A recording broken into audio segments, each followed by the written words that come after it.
लाइए भाई, पैनल के साथ साथ एक काम करें, इसी कड़ी में टॉप कॉल्स का स्टिंग भी प्ले आउट कर देते हैं और कुछ बेहतरीन आइडियाज जो एक लॉन्ग वीकेंड की इंटेंसिव स्टडी के बाद पैनल चुन के लाया है, उस पे चलते हैं। सचिन भी हमारे साथ। Sachin, good morning. सचिन, आपने क्या पिक किया? Good morning Anuj ji, good morning Ashish ji, good morning to all the panelist. First preference तो यहाँ पर एसबीआई ही था। इनफैक्ट मुझे भी लग रहा है काफी स्ट्रॉन्ग प्राइस सेटअप यहाँ पर डेवलप हो चुका है कि inverse head and shoulder formation है, जिसकी नेकलाइन यहाँ पर फ्राइडे के सेशन में ब्रीच हुई है। बट जिस तरीके से पैटर्न है, मुझे लग रहा है ट्रेडिंग के लिहाज से अराउंड 825 के आसपास का स्विंग बनना चाहिए। But positionally I think well positioned है 900 के लेवल के लिए। तो यहाँ पर एसबीआई में तो खरीदारी करनी चाहिए। ट्रेडिंग स्टॉप लॉस होगा 785 का, बट सिंस ये भी कवर हो चुका है तो मुझे लग रहा है यहाँ पर श्रीराम फाइनेंस में भी जिस तरीके से एक रिकवरी हुई है, एक वी पैटर्न ब्रेकआउट यहाँ पर एस्टेब्लिश हुआ है डेली चार्ट पे, एंड जिस तरीके से इसका आरएसआई प्लेस्ड है प्लस एडीएक्स जिस तरीके से ब्रेकआउट के लेवल के आसपास है, तो मुझे लग रहा है लगभग अराउंड 745 तक की हेडरूम यहाँ पर अवेलेबल है। तो श्रीराम फाइनेंस के फ्यूचर्स में भी मोमेंटम चेस करने की सलाह होगी। स्टॉप लॉस आपको यहाँ से लगभग अराउंड 682 पे लगाना है ऑन क्लोजिंग बेसिस। इंट्राडे का टारगेट होगा अराउंड 720 का, पोजिशनल टारगेट होगा 745 का। लीजिए भाई, श्रीराम फाइनेंस पसंद तो एसबीआई सचिन को भी आ रहा था, साथ में Shriram finance banks of financials radar पे एक्सपर्ट्स के।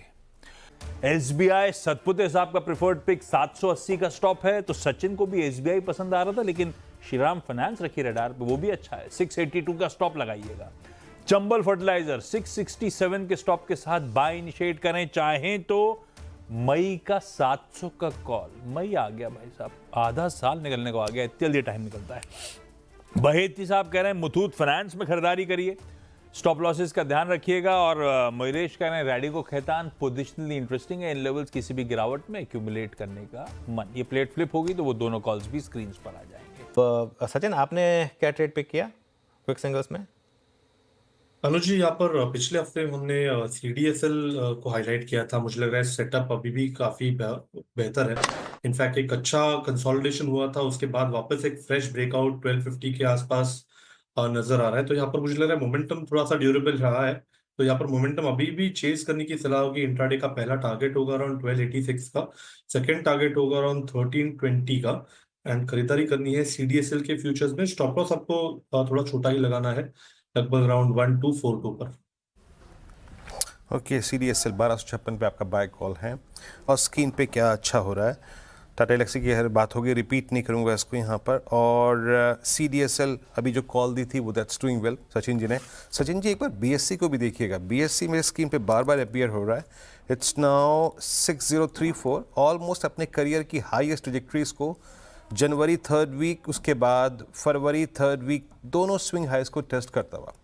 और क्योंकि थ्रेशोल्ड पॉइंट 6000 के कॉलाइटस के ऊपर है, आपका टेक क्या है closer to expiry BSC?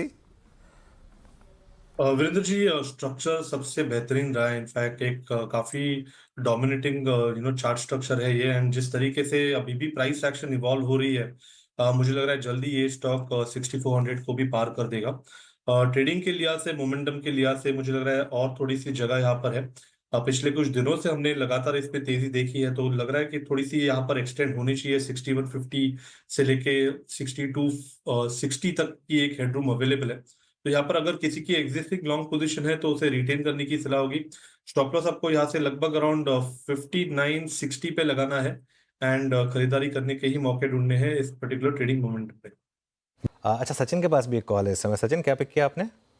Anuj ji, fresh breakout यहाँ पर अल्ट्राटेक सीमेंट में हुआ है, एंड काफी सारे सीमेंट स्टॉक्स में एक अच्छा रिवर्सल है। यहाँ पर मुझे लग रहा है 11900 का एक इंपॉर्टेंट हर्डल था। ये पर्टिकुलर हर्डल इसने काफी कॉन्फिडेंटली ब्रेक किया है। तो यहाँ पर लगभग आई थिंक 12400 तक की हेडरूम अवेलेबल हो रही है। ट्रेडिंग के लिहाज से इंट्राडे में ही मुझे लग रहा है 12120 के आसपास का एक स्विंग बनना चाहिए। सेकेंड टारगेट होगा 12400 का। खरीदारी करनी है अल्ट्राटेक के फ्यूचर्स में, एंड स्टॉप लॉस आपको यहाँ से 885 पे लगाना है ऑन क्लोजिंग बेसिस। ये सचिन, बजाज पेंट्स ऑल दो क्रूड में एक पुलबैक आ गया है, आई मीन ऑलमोस्ट इट्स 67, वो 64-63 की ट्रैजेक्टरी से 67 का क्रूड यकीनन हमारे फेवर में नहीं है, बट ये प्राइस स्टिल आई मीन बहुत शार्प। क्या लग रहा है, आई मीन किस तरफ जा रहा है इस स्टॉक? ये देखिए यहाँ पर कंटिन्यूअसली अगर हम डेटा को थोड़ा सा रीड करें तो एक थोड़ा कंफ्यूजन वाला डेटा रहा है, बट प्राइस वाइज जिस तरीके से स्ट्रक्चर बन रहा है, क्लियर कट एक फ्लैग पैटर्न ब्रेकआउट हुआ था, उसका ही यहाँ पर फॉलो थ्रू एक्शन है। तो प्योरली प्राइस मूवमेंट पे मुझे लग रहा है कि थोड़ी सी हेडरूम अवेलेबल है। तो यहाँ पर अगर किसी की एग्जिस्टिंग लॉन्ग पोजीशन है तो उसके मुझे लग रहा है मेंटेन करनी चाहिए। स्टॉप लॉस आपको 548 पे लगाना है एंड ट्रेल करते रहना है। मुझे लग रहा है ये मोमेंटम की वजह से थोड़ा सा ये स्टॉक एक्सटेंड करे अपने रैली को। 570 के टारगेट के लिए मुझे लग रहा है वेट करने में कोई हर्ज नहीं है। जिन आपने क्या पिक किया? अनुज जी, यहाँ पर कोटक महिंद्रा बैंक में एक फ्रेश ब्रेकआउट हो रहा है 2200 के आसपास। पिछले हफ्तों में भी हमने थोड़ा सा देखा था कि रेजिस्टेंस था, वो रेजिस्टेंस काफी कॉन्फिडेंटली पार हुआ है। तो मुझे लग रहा है ट्रेडिंग के लिहाज से ये मोमेंटम एक्सटेंड होना चाहिए।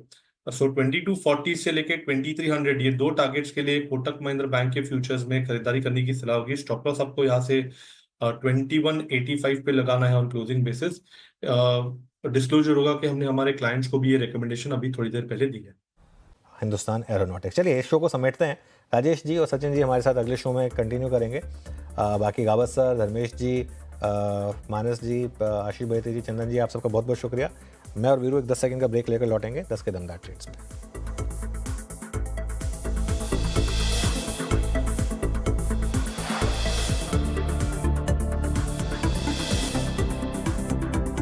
Sachin ji, good morning once again. आपके दो trades. Good morning Virendra ji again. And I think मुझे लगा है जिस तरीके से या जिस कन्विक्शन से 23,900 के स्विंग को इसने मेंटेन किया है निफ्टी ने, एंड 24,000 का ब्रेकआउट हुआ है, तो आई थिंक 24,400 तक की हेडरूम यहाँ पर अवेलेबल हो चुकी है। एंड हो सकता है कि यहाँ पे कंट्रीब्यूशन अभी आईटी स्टॉक से ज्यादा नजर आए। तो यहाँ पर नौकरी में मुझे लग रहा है एक अच्छा टर्न अराउंड हुआ है। 7,000 का एक इंपॉर्टेंट लेवल है, उसने तोड़ दिया है। मोमेंटम के लिहाज से मुझे लग रहा है 6940 के आसपास आपको स्टॉप लॉसेस प्लेस करने हैं। हो सकता है कि ये पर्टिकुलर रैली लगभग अपने 200 डे एक्सपोनेंशियल मूविंग एवरेज के आसपास एक्सटेंड हो जाए। तो टारगेट ऑन दी अपसाइड होगा 7222 का, खरीदारी करनी है नौकरी के फ्यूचर्स में। स्टॉप लॉस आपको लगाना है 6940 पे। जो सेकंड पॉकेट ऑफ स्ट्रेंथ अभी अभी नजर आ रही है वो सारे पीएससी स्टॉक्स है। वहां पर मुझे लग रहा है बीईएल में 300 के आसपास काफी कॉन्फिडेंट राइटिंग थी। एक डाउनवर्ड स्लोपिंग चैनल था, उसका ब्रेकआउट पॉइंट भी लगभग अराउंड 299 300 के आसपास प्लेस्ड है।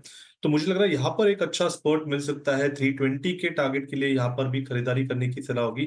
स्टॉप लॉस आपको 294 पे लगाना है ऑन क्लोजिंग बेसिस। सचिन, जो अनुज ने भी ऑटो का उल्लेख किया, इसमें आपका व्यू, कोई ऑटो में स्टॉक कोई जो आप जोड़ना चाहें इस वक्त? मूव अच्छा आ रहे हैं यहाँ पर? ध्यान इनफैक्ट सारे टू व्हीलर स्टॉक्स पे है। मुझे लग रहा है यहाँ पर बजाज ऑटो में एक डाउनवर्ड स्लोपिंग चैनल रहा था, बट जिस कन्विक्शन से इसने पिछले हफ्ते में एक तेजी बनाई है, मुझे लग रहा है जल्दी इस पर्टिकुलर स्टॉक में भी ब्रेकआउट होना चाहिए। 8150 8180 का एक क्लस्टर रेजिस्टेंस है, मुझे लग रहा है वो थोड़ा सा कन्विक्शनली पार हो जाएगा। तो लगभग अराउंड 8800 तक की हेडरूम यहाँ पर अवेलेबल है। सो रिवॉर्ड टू रिस्क अपॉर्चुनिटी भी काफी ब्राइट है, कन्वर्जेंस हुआ है अपने शॉर्ट टर्म एवरेजेस का। तो आई थिंक स्टॉप लॉस यहाँ पर कहीं जाकर 7960 पे लगाने की सलाह होगी एंड खरीदारी करने के मौके ढूंढने हैं बजाज ऑटो के फ्यूचर्स में।